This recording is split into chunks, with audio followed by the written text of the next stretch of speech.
আচ্ছা, বাংলাদেশের যে যাতায়াত ব্যবস্থা সেটাতে শুধুমাত্র ঢাকা শহর কেন্দ্রিক এবং এখানে মেট্রো বিশাল বড় বড় মেট্রো প্রজেক্ট হচ্ছে।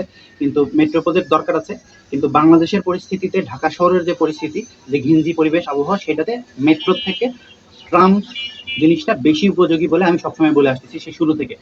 এটা কেন সেটা আমি জাস্ট একটু ছোট করে ব্যাখ্যা করার চেষ্টা করি যে মেট্রো করার জন্য হয় আপনার মাটির নিচে যাইতে হবে, নয়তো মাটির উপরে যাইতে হবে। ঢাকা শহরের যে মাটির ডেন্সিটি এবং যে যে লোড, ঢাকা শহরের উপরে বিল্ডিং এর যে লোড, মাটির নিচে যাওয়াটা রিস্কি। বা ঢাকা শহরের নিচের মাটিও অনেকখানি অত বেশি শক্তিশালী না এবং ভূমিকম্প প্রবণ, যার ফলে আমাদের বেশিরভাগ ক্ষেত্রে উপরে যেতে হবে, অনেক বেশি রিইনফোর্সমেন্ট করার পরে মাটির নিচে, তারপরে গিয়ে বড় মোটা মোটা পিলার গেড়ে আপনি দেখবেন যে বাইরের দেশের পিলারগুলো অনেক চিকন হয় এবং আমাদের দেশের পিলার কিন্তু অনেক তার থেকে দ্বিগুণ মোটা।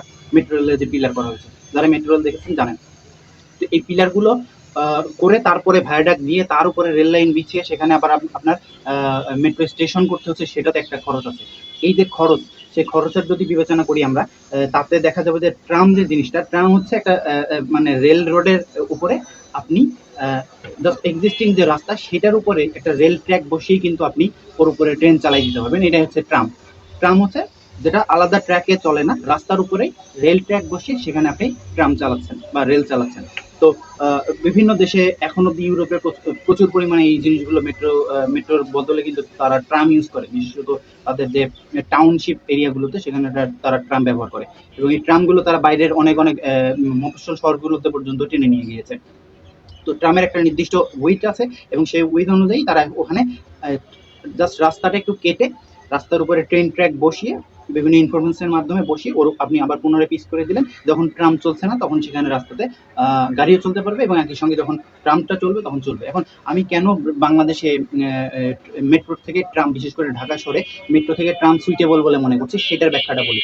যে মেট্রো আপনি বড় বড় রোড, ওয়াইড রোডে এবং লং ডিস্টেন্সে যাওয়ার জন্য ওকে, কিন্তু ঢাকা শহরের যে পরিস্থিতি, ঢাকা শহরে ঘিঞ্জি জায়গাগুলোর কথা যদি বলি, পুরান ঢাকা বাদ দিলে ঘিঞ্জি জায়গা হচ্ছে রামপুরা, বনশ্রী বা খিলগাঁও, এইসব যে জায়গাগুলো রয়েছে, আশকোনা এলাকাগুলো রয়েছে, উত্তর খান, দক্ষিণ খান, এরপরে মানে মিরপুর।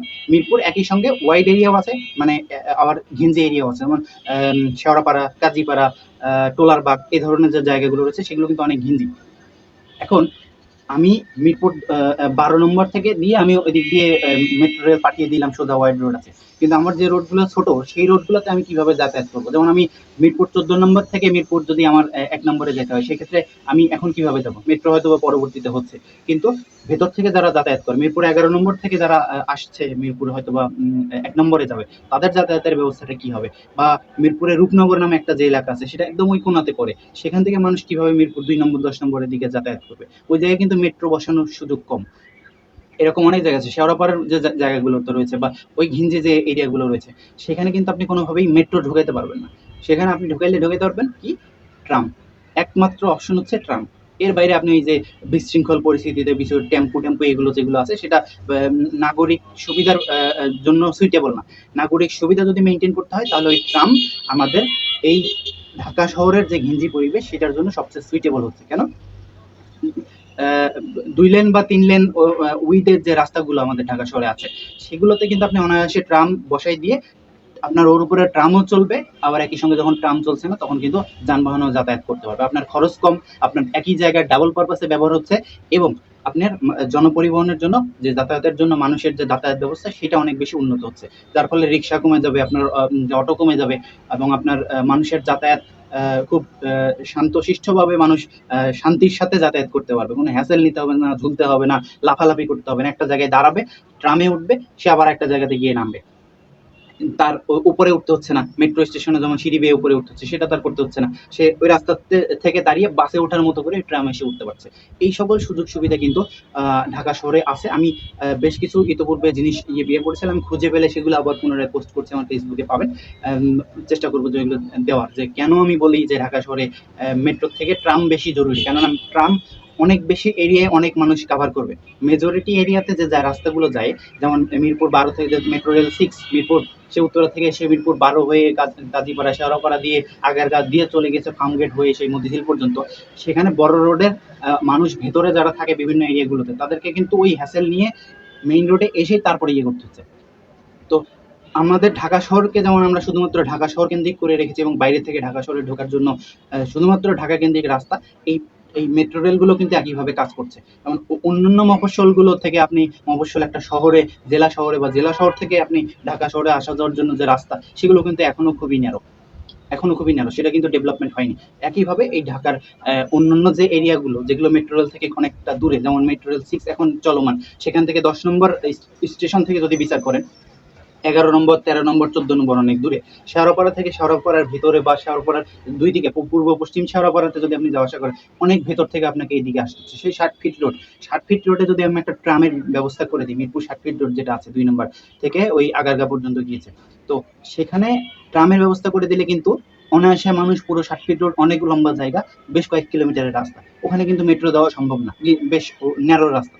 তো ওখানে দুই পাশে একটা ট্রাম চললো, মানুষ অনায়াসে কিন্তু পুরো 60 ফিট রোড কভার করে চলাফেরা করতে হবে। এবং এর আশেপাশে যারা আছে সবাই কিন্তু 2 নম্বর থেকে ট্রামে উঠে 60 ফিট রোডে যে কোনো জায়গাতে বা ওই আগারগা ওই শিশু মেলার ওই কাছে গিয়ে তারা নামতে পারতেছে। তো এই যে একটা একটা উদাহরণ দিলাম, এরকম হাজারো উদাহরণ দেওয়া সম্ভব যেখানে খুবই অল্প খরচে এই মেট্রো রেলের যে খরচ, 6 নম্বরে যে মেট্রো 6 যেটা, সেটার যে খরচ, সেটা দিয়ে মিরপুরের আশেপাশের অনেক এলাকাতে কানেক্টিভিটিটা অনেক বেশি স্ট্রং করা সম্ভব শুধুমাত্র এই ট্রাম ব্যবহার করে। তো আমার মতামত আমি অবশ্যই দেই, সেটা কতটুকু কাজে লাগার বিষয় জানি না, বাট আমার পক্ষে যদি আমার এখতিয়ারে থাকতো, আমি অবশ্যই সবার আগে মেট্রো সরিয়ে মেট্রো এক্সিকিউট করার আগে ট্রাম এক্সিকিউট করার একটা ইয়ে নিতাম। কেননা যে জায়গাতে মেট্রো করা হয়েছে সেই জায়গাতে কিন্তু বাস চলছিল, যদিও সেটার ইয়ে ভালো না, কিন্তু সেই মেইন রোডটাতে যদি বাস সরকার বাইরে থেকে বাস নিয়ে এসে বা বিআরটি করে যদি বাসও দিয়ে দিত এবং অন্যান্য জায়গার কানেক্টিভিটিগুলো মেইন রোডের সাথে আগে করতো, তাহলে কিন্তু প্রত্যেকটা এলাকা স্বয়ংসম্পূর্ণ এবং যাতায়াতের জন্য উপযোগী হতো। তো এইটা এখন যারা আছেন তারা অবশ্যই খেয়াল করার চেষ্টা করবে এবং পরবর্তীতে গভর্নমেন্টে যারা আসবেন তারাও আশা করি যে এই জিনিসগুলো খেয়াল করে ঢাকা শহর শুধু না, ঢাকা শহরের বাইরে যতগুলো বড় বড় শহর আছে, রাজশাহী হোক, ময়মনসিংহ হোক, খুলনা হোক, যশোর হোক, কুষ্টিয়া হোক, বরিশাল হোক, সিলেট হোক, এই জায়গাগুলোতেও যেন এই ট্রামের ব্যবস্থা করা হয় এবং ট্রাম একই সঙ্গে শুধুমাত্র যাতায়াতের জন্য না, এটা একটা হেরিটেজ হিসেবে কাজ করে। যে কোনো এলাকাগুলোতে দেখবেন যে তারা নিজেদের যে প্রমোশন করে, ট্যুরিজম প্রমোশন করে, সেটা কিন্তু এই ট্রাম দেখানোর মাধ্যমে করে। ট্রামগুলো একটা আলাদা ট্যুরিজমের একটা অ্যাট্রাকশন হিসেবে কাজ করে। তো এই জিনিসটা অবশ্যই যারা দায়িত্বশীল আছেন তারা অবশ্যই মাথায় রাখবেন বলে আশা করি। ধন্যবাদ।